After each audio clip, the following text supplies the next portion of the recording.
ನಮಸ್ಕಾರ ವೀಕ್ಷಕರೇ, ಎಲ್ಲರೂ ಹೇಗಿದ್ದೀರಾ? Welcome back to our channel. ಸಂತ ತುಕಾರಾಮ್ ದೇವಸ್ಥಾನ ಶ್ರೀ ಕ್ಷೇತ್ರ ದೇಹುಗಾಂವ್ ಇಲ್ಲಿನ ದರ್ಶನ ಆದ ನಂತರ ಅದರ ಮುಂಭಾಗದ ರಸ್ತೆಯಲ್ಲಿ ನಾವು ಮುಂದುವರ್ಕೊಂಡು ಹೋದರೆ ಗಾಥಾ ಮಂದಿರ ಹಾಗೂ ವೈಕುಂಠಾಗಮನ ಕ್ಷೇತ್ರ ಸಿಗುತ್ತೆ. ಸಂತ ತುಕಾರಾಮ್ ಅವರಿಗೆ ಒಳಪಟ್ಟಿರುವಂತಹ ಎರಡು ಸ್ಥಾನಗಳಿವು. ಸೊ ವೈಕುಂಠಾಗಮನ ಕ್ಷೇತ್ರ ನೋಡಿ ಇಲ್ಲೇ ಮುಂದೆ ನಮಗೆ ಹೋಗಬೇಕಾದ್ರೆ ಸಿಗ್ತದೆ. ಅದಕ್ಕಿಂತ ಸ್ವಲ್ಪ ಮುಂದೆ ಇನ್ನೂ ಮುಂದೆ ಹೋದರೆ ನಮಗೆ ಗಾಥಾ ಮಂದಿರ ಸಿಗ್ತಾ ಇದೆ. ಸೊ ಮೊದಲಿಗೆ ನಾವು ಗಾಥಾ ಮಂದಿರ ಹೋಗ್ತಾ ಇದ್ದೇವೆ. ಇದೇ ಅದು ವೈಕುಂಠಾಗಮನ ಸ್ನಾನ. ಇಲ್ಲಿ ನೆಕ್ಸ್ಟ್ ನಾವು ಬರ್ತೇವೆ ರಿಟರ್ನ್. ಸೊ ಆವಾಗ ನಾನು ನಿಮಗೆ ಇದು ಒಳಗಡೆ ಹೇಗಿದೆ ಅಂತ ತೋರಿಸ್ತೇನೆ. ಈಗ ಫಸ್ಟಿಗೆ ನಾವು ಗಾಥಾ ಮಂದಿರ ನೋಡೋಣ. ಗಾಥಾ ಮಂದಿರ ತುಂಬ ಪ್ರಸಿದ್ಧಿಯನ್ನು ಹೊಂದಿರುವಂಥ ಸಂತ ತುಕಾರಾಮ್ ಅವರ ದೇವಸ್ಥಾನ. ಸೊ ಬನ್ನಿ ವೀಕ್ಷಕರೇ, ಅದರ ವೀಕ್ಷಣೆ ಮಾಡೋಣ.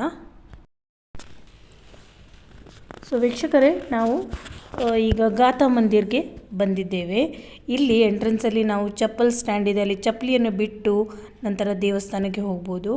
ತುಂಬ ಬಿಸಿಲಿದ್ದರಿಂದ ಕಾಲೆಲ್ಲ ಸುಡ್ತಾ ಇತ್ತು. ಸೊ ಅಲ್ಲಿ ನಡ್ಕೊಂಡು ಹೋಗಲಿಕ್ಕೆ ಕಾರ್ಪೆಟ್ ವ್ಯವಸ್ಥೆ ಕೂಡ ಮಾಡಿದ್ದಾರೆ. ಸಿಕ್ಕಾಪಟ್ಟೆ ಬಿಸಿಲಿತ್ತು ನಾವು ಬಂದಾಗ. ಸೊ ವೀಕ್ಷಕರೇ, ಈಗ ದೇವಸ್ಥಾನದ ಒಳಗಡೆ ಹೋಗ್ತಾ ಇದ್ದೇವೆ. ಇಲ್ಲಿ ಮೆಟ್ಲುಗಳನ್ನು ಹತ್ತಿ ದೇವಸ್ಥಾನಕ್ಕೆ ಹೋಗಬೇಕು. ದೇವಸ್ಥಾನ ಎಷ್ಟೊಂದು ಭವ್ಯವಾಗಿದೆ ಹಾಗೂ ವಿಶಾಲವಾಗಿದೆ ನೋಡಿ. ತುಂಬ ಸುಂದರವಾಗಿರುವಂಥ ದೇವಸ್ಥಾನವಿದು. ಸೊ ದೇವಸ್ಥಾನದ ಒಳಗೆ ಬಂದರೆ ಅಲ್ಲಿ ಎಂಟ್ರೆನ್ಸಲ್ಲಿ ಒಂದು ಕಪ್ಪಾಗಿರಿ ಒಂದು ಶಿಲೆಯಲ್ಲಿ ಬರೆದಿರುವಂತಹ ಅಭಂಗ ನಮಗೆ ಕಾಣ್ತದೆ.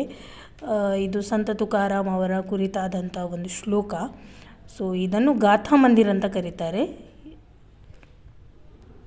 ಇದರ ಒಳಗಡೆ ಇಷ್ಟೊಂದು ಪ್ರಶಾಂತತೆ ಇತ್ತು ಅಂದರೆ ಜನರು ತುಂಬ ಸಂಖ್ಯೆಯಲ್ಲಿ ಬಂದು ಇಲ್ಲಿ ಅಭಂಗ ಗಾಥಾ ಮಂದಿರದ ದರ್ಶನವನ್ನು ಮಾಡಿ ನಂತರ ಅಲ್ಲಿ ತುಂಬ ಹೊತ್ತು ಕುಳಿತುಕೊಳ್ತಾರೆ.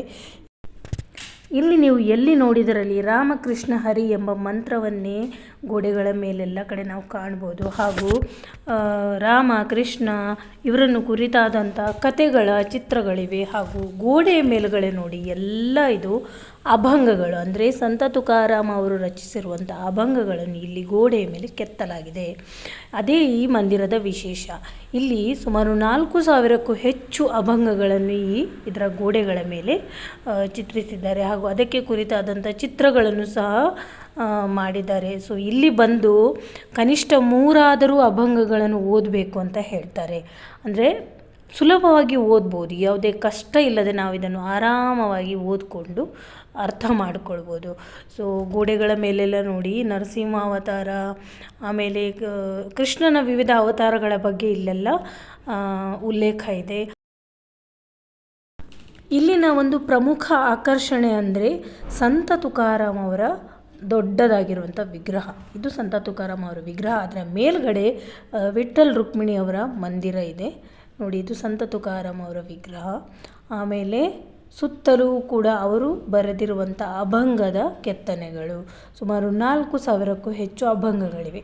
ಇದೆಲ್ಲವನ್ನು ನೋಡಿ ನಾವು ಹೊರಗಡೆ ಬಂದು ಈ ಮಂಟಪದಲ್ಲಿ ಕೂತ್ಕೋಬೋದು. ಇಲ್ಲಿ ಬೇಕಾದಷ್ಟು ವಿಶಾಲವಾದ ಸ್ಥಳ ಇದೆ. ಅದಾದ ನಂತರ ಮಧ್ಯಾಹ್ನ 12:30ರಿಂದ 2 ಗಂಟೆಯವರೆಗೆ ಇಲ್ಲಿ ಅನ್ನದಾನದ ವ್ಯವಸ್ಥೆ ಕೂಡ ಇದೆ. ಇಲ್ಲಿ ಮಾಡುವಂಥ ಅನ್ನದಾನದ ವ್ಯವಸ್ಥೆ ತುಂಬ ಅಚ್ಚುಕಟ್ಟಾಗಿ ಮಾಡ್ತಾರೆ. ಹೋದ ತಕ್ಷಣ ನಮಗೆ ಸಂತ ತುಕಾರಾಮ್ ಅವರ ಬಗ್ಗೆ ಮಾಹಿತಿಗಳನ್ನು ನೀಡ್ತಾರೆ. ಇಲ್ಲಿ ಕೂತ್ಕೊಳಿಸಿ ಅವರು ಮಾಹಿತಿ ಕೊಡ್ತಾರೆ. ಆನಂತರ ಒಬ್ಬೊಬ್ಬರಾಗಿ ಒಳಗಡೆ ಹೋಗಿ ದೇವರ ಪ್ರಸಾದವನ್ನು ಸ್ವೀಕರಿಸಬೇಕು, ಸ್ವಚ್ಛವಾಗಿ ಊಟ ಮಾಡಬೇಕು. ಆನಂತರ ಅಲ್ಲಿಂದ ಮುಂದಕ್ಕೆ ಬಂದರೆ ನಾನು ಆಗಲೇ ತೋರಿಸಿದೆ ನೋಡಿ ವೈಕುಂಠಾಗಮನ ಕ್ಷೇತ್ರ ಅಂತ, ಅದು ಅಲ್ಲೇ ಪಕ್ಕದಲ್ಲಿದೆ. ಸೊ ಅಲ್ಲಿಗೆ ನಾವು ಬಂದ್ವಿ. ಈಗ ಇಲ್ಲಿ ಕೂಡ ಸಂತ ತುಕಾರಾಮ್ ಅವರನ್ನು ಕುರಿತಾದಂಥ ಕೆತ್ತನೆಗಳೆಲ್ಲ ಗೋಡೆ ಮೇಲೆ ಇವೆ. ಹಾಗೂ ಈ ಮರ ನೋಡಿ, ಇದೇ ಕ್ಷೇತ್ರದಲ್ಲಿ ಸಂತ ತುಕಾರಾಮ್ ಅವರು ಸದೇಹ ಸಮೇತರಾಗಿ ವೈಕುಂಠಾಗಮನವನ್ನು ಮಾಡಿದರು ಎಂದು ಹೇಳ್ತಾರೆ. ಅಂದರೆ ಅವರು ವೈಕುಂಠಕ್ಕೆ ದೇಹ ಸಮೇತವಾಗಿ ಹೋದರು ಅನ್ನೋ ಒಂದು ಉಲ್ಲೇಖ ಇದೆ. ಸೊ ಈ ಮರ ಇಲ್ಲೇ ಅವರು ಇದನ್ನು ವೈಕುಂಠಾಗಮನ ಕ್ಷೇತ್ರ ಅಂತಲೇ ಕರೀತಾರೆ. ಎದುರಿಗೆ ಸಂತ ತುಕಾರಾಮ್ ಅವರ ಮೂರ್ತಿ ಇರುವಂಥ ದೇವಸ್ಥಾನವೂ ಇದೆ. ಇಲ್ಲಿ ಸಹ ನಾವು ಹೋಗ್ಬೋದು. ಜಗದ್ಗುರು ಸಂತ ಶ್ರೇಷ್ಠ ಸಂತ ತುಕಾರಾಮ್ ವೈಕುಂಠಾಗಮನ ಕ್ಷೇತ್ರ. ಈ ನಾಂದುರ್ಕಿ ವೃಕ್ಷ ಅಂತ ಬರೆದಿದೆ. ಈ ಮರದ ಹೆಸರು ನಾಂದುರ್ಕಿ ವೃಕ್ಷ ಅಂತ. ಸೊ ಇಲ್ಲೆಲ್ಲ ಅವರ ಕುರಿತಾದಂಥ ಕತೆಗಳ ಕೆತ್ತನೆಗಳಿವೆ ನೋಡಿ. ತುಂಬ ಸುಂದರವಾಗಿದೆ ಹಾಗೂ ಪ್ರಶಾಂತವಾಗಿದೆ. ಹತ್ರನೇ ಇದೆ ದೇಹುಗಾಂವ್. ಸಂತ ತುಕಾರಾಮ್ ಅವರ ಜನ್ಮಸ್ಥಾನ ಅವರು ಬರೆದಿರುವಂಥ ಅಭಂಗಗಳ ಗಾಥಾ ಮಂದಿರ ಹಾಗೂ ಅದರ ಪಕ್ಕದಲ್ಲೇ ಅವರ ವೈಕುಂಠಾಗಮನ ಕ್ಷೇತ್ರ ಕೂಡ ಇದೆ. ಒಮ್ಮೆ ಬಂದರೆ ನಾವು ಇದೆಲ್ಲವನ್ನು ಒಟ್ಟಿಗೆ ನೋಡ್ಬೋದು. ಹಾಗೂ ತುಂಬ ಪ್ರಶಾಂತವಾಗಿದೆ, ಇಲ್ಲಿ ಶಾಂತತೆ ಇದೆ, ಒಂದು ಮನಸ್ಸಿಗೆ ತೃಪ್ತಿಯ ಅನುಭವ ಸಿಗ್ತದೆ. ತುಂಬ ಬಿಸಿಲಿದ್ದದ್ರಿಂದ ಇಲ್ಲೆಲ್ಲ ನೀರು ಹಾಕ್ತಾಯಿದ್ರು, ಅಷ್ಟು ಈ ಬಿಸಿಲಿಗೆ ಬೇಗ ಕಡಿಮೆ ಆಗಲಿ ಅಂತ ಇಲ್ಲೆಲ್ಲ ನೀರು ಬಿಡ್ತಾಯಿದ್ರು ಕೂತ್ಕೊಳ್ಳಿಕ್ಕೆ ಸುಲಭ ಆಗಲಿ ಅಂತ. ಆಮೇಲೆ ನೋಡಿ, ದೇವರ ದರ್ಶನವನ್ನು ಮಾಡಿ ನಾವು ಹೊರಗಡೆ ಸ್ವಲ್ಪ ಕೂತು